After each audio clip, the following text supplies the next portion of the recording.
ரகுபதிக்கு உடம்பு சரியில்லாம ரொம்பவே ஸ்ட்ரகிள் பண்ணிக்கிட்டு இருக்கும்போது நெடுமாறன் எதையோ சொல்ல வந்து இதை பார்த்ததும், என்னாச்சு சார் உங்களுக்கு பரவாயில்லையான்னு கேட்டா, எனக்கு இப்ப பரவாயில்ல, நீங்க சொல்ல வந்ததை சொல்லுங்கன்னு சொன்னதும், பேண்ட்ரில இருந்து வந்த ஒரு டிஷ்ல பூச்சி இருக்குன்னு அந்த கெஸ்ட் என்ன ப்ளேம் பண்றாங்க. இது எனக்கு மட்டும் இல்ல, நம்ம ரிசர்ட்டுக்குமே பெரிய பிளாக் மார்க் ஆயிருக்கு. இந்த மாதிரி புக் நாலேஜே இல்லாத ஒருத்தன் அன்ஹைஜீனிக்கா ஒரு பேண்ட்ரியை ரன் பண்ணிக்கிட்டு வரான். அதுவும் இல்லாம அவன் பண்றதுக்கெல்லாம் பழி ஏன் மேல விழுது. அதனால இனி பேண்ட்ரி கிச்சன் கண்ட்ரோல்ல இருக்கணும்னு அதுக்காக அவர்கிட்ட அண்டர்டேக்கிங் லெட்டர் கொடுத்து, இப்ப நீங்க கொடுக்குற அதே பட்ஜெட்ல நான் பேண்ட்ரியை நடத்தி காட்டுறேன். எனக்கு மணியை விட இந்த ஆர்ஆர் ரிசர்ட்டோட பேரு தான் முக்கியம்னு இனிமேல் நீங்க தான் முடிவெடுக்கணும்னு சொல்றாரு. ரகுபதி இப்ப என்னால உடனே முடிவெடுக்க முடியாது, எனக்கு கொஞ்சம் டைம் வேணும்னு கேட்க, நெடுமரனும் தாராளமா எடுத்துக்கோங்க, உங்க உடம்பையும் பாத்துக்கோங்கன்னு சொல்லிட்டு போறாரு.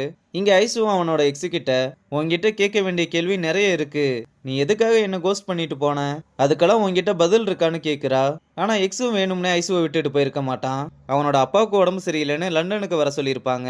ஆனா அங்க போய் பார்த்தா தான் அவர் ஆல்ரெடி இறந்துட்டாருன்றதே அவனுக்கு தெரியும். அதுவும் இல்லாம ஃபேக்கான பாஸ்போர்ட்டை வச்சு தான் அவங்க அங்க போயிருந்ததுனால அதை போலீஸ் கண்டுபிடிச்சு இவன் 6 மாசம் ஜெயில வேற இருந்திருப்பான். அப்புறம் அவங்க அங்கதான் பிறந்து வளர்ந்தாங்கன்றத ப்ரூவ் பண்றதுக்கே 2 வருஷத்துக்கிட்ட ஆயிருக்கும். இந்த விஷயம் எல்லாத்தையும் சொன்னதுமே ஐசு அப்பா இறந்ததுக்கும் அவனோட சுச்சுவேஷனை நினைச்சு ரொம்பவே வருத்தப்படுறா. சரி, நீ எப்படி இந்த நெடுமரனோட டீம்ல சேர்ந்த? சரியான மண்டை சூடு பிடிச்சவராச்சே, நான் அவரை பத்தி நிறைய கேள்விப்பட்டிருக்கேன், நீ எப்படி அவர்கிட்ட ஜாயின் பண்ண? டேய், அவர் தான் என்னோட அப்பான்னு சொன்னதும் அவன் இதை கேட்டதுமே ஷாக் ஆயிட்டு, ஏன் இதை கூட என்கிட்ட சொல்லலன்னு கேட்டா, சொல்றதுக்கான எந்த அவசியமும் வந்ததில்ல, அதனால சொன்னது இல்லைன்னு சொல்றா. எப்படியோ எக்ஸு ஒரு வழியா ஐசுவை சமாதானப்படுத்திட்டான். இங்க பாண்டியும் ஸ்டெல்லாவை எப்படி கரெக்ட் பண்றதுன்னு யோசிச்சுக்கிட்டு இருக்கும்போது அவளே பாயிண்ட் எடுத்து கொடுக்குற மாதிரி இந்த வாக்கி டாக்கியில எப்படி பேசுறதுன்னு கேட்டதும் அவளோட கையை பிடிச்சு வாக்கி டாக்கியை வச்சு ஐவீரல் பிடித்து ஒரு வீரல் அழுத்தின்னு பாகுபலி சீனை ரீக்ரியேட் பண்றான். அப்போ உத்தமன் வாக்கி டாக்கில இருந்து பாண்டி கிட்ட ஒரு கெஸ்ட் டவல் கேட்கறாங்க, எடுத்துட்டு போய் கொடுன்னு சொன்னதும் நம்ம பையனும் அவர்கிட்ட பயந்த மாதிரியே பேசினதும், நீ எதுக்கு உத்தமன் சாரை பார்த்தா அவ்வளவு பயப்படுறேன்னு கேட்டா, யாரு, நான் உத்தமனுக்கு பயப்படுறேனா? அந்த ஆளுக்கெல்லாம் எவனாவது பயப்படுவானான்னு உத்தமனை போட்டு அவன் இவன்னு சொல்லி என்னென்னமோ பேசிட்டு அவனே ஒரு மஞ்சமாக்கான்னு சொல்லும் போது உத்தமன் அங்க வந்து, என்ன பண்ணி என்ன பண்ணிக்கிட்டு இருக்கேன்னு கேட்டா, இந்த ரெசார்ட்டை சுத்தி காமிச்சுக்கிட்டு அப்படியே உங்களை பத்தி பெருமையா பேசிக்கிட்டு இருந்தேன்னு சொல்றான். எப்படி என்ன மஞ்சமாக்கான்னு சொல்றது உனக்கு ப்ரௌடா இருக்கான்னு பாண்டியை விட்டு கிளிகிளின்னு கிளிக்க ஸ்டெல்லாவால அதை கேட்க முடியாம காதை பொத்திக்கிறா. சார் போதும் போதும், ரொம்ப ஓவரா போய்கிட்டு இருக்கு. எல்லாம் ஓகே, நான் பேசுனது எப்படி உங்களுக்கு தெரிஞ்சது? அந்த பொண்ணுக்கு வயர்லெஸ்ல ஆன் பண்ணி பேச சொல்லி கொடுத்தியா, ஆஃப் பண்ண சொல்லி கொடுத்தியா? நீ ஐவிரல் அழுத்த மட்டும் தானே பாண்டி சொன்ன? அட என்ன ஸ்டெல்லா இப்படி மாட்டி விட்டுட்டியே. சார் ப்ளீஸ் சார் மன்னிச்சுக்கோங்கன்னு சொன்னா, அப்படிலாம் மன்னிக்க முடியாது. ஒழுங்கா இன்னைக்கு சாயங்காலம் வேலையை முடிச்சுட்டு வந்து என் ட்ரெஸ் எல்லாம் ஊற போட்டு வச்சிருக்கேன், முக்கியமா ஜட்டியெல்லாம் ஒரு பக்கெட்ல தனியா வச்சிருக்கேன், அது எல்லாத்தையுமே நீ தான் துவைச்சு கொடுத்துட்டு போகணும்னு சொல்றாரு. சார் சார் எல்லாம் ஓகே, ஆனா ஜட்டியெல்லாம் எப்படி? அதெல்லாம் எனக்கு தெரியாது, நீ தான் எல்லாத்தையும் துவைச்சு காய போட்டு போகணும்னு சொல்றாரு. என்ன பாண்டியா, அவர் சொன்ன மாதிரி ஜட்டி துவைக்க போறியா? விட்டா இந்த விஷயத்த ரெசர்ட் முழுக்க சொல்லிடுவ போல.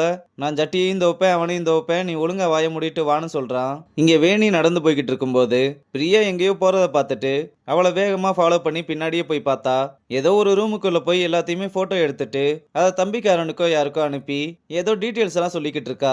இது எல்லாத்தையுமே வேணி இந்த பக்கத்துல இருந்து பாக்குறா. அப்புறம் கிச்சன்ல எல்லாருமே வேலை பார்த்துக்கிட்டு இருக்கும்போது அப்ப ஜான் வந்து ஒரு முக்கியமான அனௌன்ஸ்மெண்ட்னு, இந்த வருஷம் நடக்க போற ஸ்டார் செஃப் காம்படிஷன்ல நம்ம கிச்சன்ல இருந்து ஒரு செஃப்பும் ஹெட் செஃப்பும் கலந்துக்க போறாங்க. உங்களோட பர்ஃபார்மன்ஸை வச்சு அந்த 2 பேர் யாரு அப்படின்றத செலக்ட் பண்ண போறாங்க. அதனால நீங்க எல்லாருமே உங்களோட பெஸ்ட்டை கொடுங்கன்னு சொல்லிட்டு போறாரு. ஐசுவும் எனக்கு என்னமோ நான் செலக்ட் ஆக மாட்டேனோன்னு தோணுதுன்னு சொல்ல, என்ன பேசிக்கிட்டு இருக்க நீ? இந்த கிச்சன்லயே ஸ்டார் செஃப் ஆகிறதுக்கு தகுதி இருக்கிற ஒரே ஆள் நீ மட்டும்தான். அது செஃப்புக்குமே தெரியும், கண்டிப்பா நீ செலக்ட் ஆயிருவ. அப்படி மட்டும் நான் செலக்ட் ஆயிட்டேன்னா கண்டிப்பா அப்பாவுக்காக வின் பண்ணுவேன். வின் பண்ண அந்த அவார்டை அப்பா கையில கொடுத்து அவரை ப்ரௌடா ஃபீல் பண்ண வைப்பேன்னு சொல்றா. அப்புறம் பல நாள் கழிச்சு வெற்றி ரொம்ப சந்தோஷமா கிச்சனுக்கு ஆர்டர் எடுத்துட்டு வர்றான். அப்ப விக்கி அவனை பார்த்ததுமே, உன்னதான் இங்க வரக்கூடாதுன்னு சொல்லியிருக்கல, எதுக்குடா இங்க வந்தேன்னு ஓவரா பேச ஆரம்பிக்க, ஐசு வேகமா வந்து அவனை அமைதியா இருக்க சொல்ல, அதான் இவனை கிச்சனுக்குள்ள வரக்கூடாதுன்னு சொல்லியிருக்கல, நீயே அவனை முதல்ல வெளியே போக சொல்லு, அதை நான் எப்பவோ ரிவோக் பண்ணிட்டேன், நீ போய் உன் வேலையை பாருன்னு சொல்லி அனுப்புறா. விக்கியும் இவனால ஏதாவது ஆகட்டும் அப்புறம் இருக்குன்னு சொல்லிட்டு போறான். அப்புறம் மறுபடியும் கிச்சனுக்கு வந்ததுனால ரொம்ப சந்தோஷமா கிச்சனுக்கு முத்தம் கொடுத்துக்கிட்டு இருக்க ரம்யா வந்து இதை பார்த்துட்டு, என்னடா பண்ணிக்கிட்டு இருக்கேன்னு கேட்டா, அது ஒன்றும் இல்லை, ரொம்ப நாள் கழிச்சு வந்திருக்கேன்ல, அதான் ஒரு மாதிரி ஜாலி ஆயிட்டேன். நீ ஒன்றும் அதுக்கு ஜாலியான மாதிரிலாம் தெரியலையே, கிச்சனுக்குள்ள வரக்கூடாதுன்னு தடை போட்டிருந்தானுங்கல்ல, அதை ஐசுவே கேன்சல் பண்ணிட்டால அதான்னு சொன்னதும் ரம்யா ரொம்பவே கோவமா உள்ள போறா. இங்க ரகுபதிக்கு என்னாச்சுன்னு தெரியல, ரொம்ப சோகமா ரியாவோட போட்டோவை பார்த்துக்கிட்டே புகையை ஊதி தள்ளிக்கிட்டு இருக்கும்போது டக்குன்னு நெஞ்ச பிடிச்சுக்கிட்டு ஒரு மாதிரி ஸ்ட்ரகிள் பண்ண வேகமா எந்திரிச்சு தண்ணி குடிச்சிட்டு யாருக்காவது கால் பண்ணலாம்னு மொபைல் எடுக்க அதுவும் கீழே விழுந்துருது. சரி லேண்ட்லைன்ல கால் பண்ணலாம்னு பார்த்தா அதுக்குள்ள வலி ரொம்ப அதிகமாகி ரியாவோட போட்டோவை பார்த்துக்கிட்டே கீழே விழுகிறாரு. உயிருக்கு போராடிக்கிட்டு இருக்காரா இல்ல இறந்துட்டாரான்றது சரியா தெரியல. இங்க கிச்சன்ல ரம்யாவும் ஐசு கிட்ட உங்க எக்ஸ் பார்க்க சூப்பரா இருக்காரு, நீங்க எதுக்கு அவரை பிரேக்கப் பண்ணீங்கன்னு கேட்க, வேலை டைம்ல இப்ப எதுக்கு தேவையில்லாதெல்லாம் பேசிக்கிட்டு இருக்கேன்னு சொன்னதும் ரம்யா ரொம்பவே அப்செட் ஆயிடுறா. சரி இப்போ உனக்கு என்னதான் பிரச்சனை, என்ன வேணும்? இல்ல நான் சொல்லுவேன், ஆனா நீங்க என்ன நினைப்பீங்கன்னு தெரியல, எதுனாலும் கொஞ்சம் ஓப்பனா சொல்லு. சரி வெற்றியை பத்தி நீங்க என்ன நினைக்கிறீங்கன்னு கேட்டதும் நீ உன் வேலையை பாரு, நான் என் வேலையை மட்டும் பாக்குறேன்னு சொல்றா. இல்ல நான் ஸ்ட்ரைட்டா மேட்ருக்கே வரேன்னு, நான் வெற்றியை லவ் பண்றேன்னு சொன்னதும் ஐசுக்கு இதை கேட்டதும் தூக்கி வாரி போட்டுருது.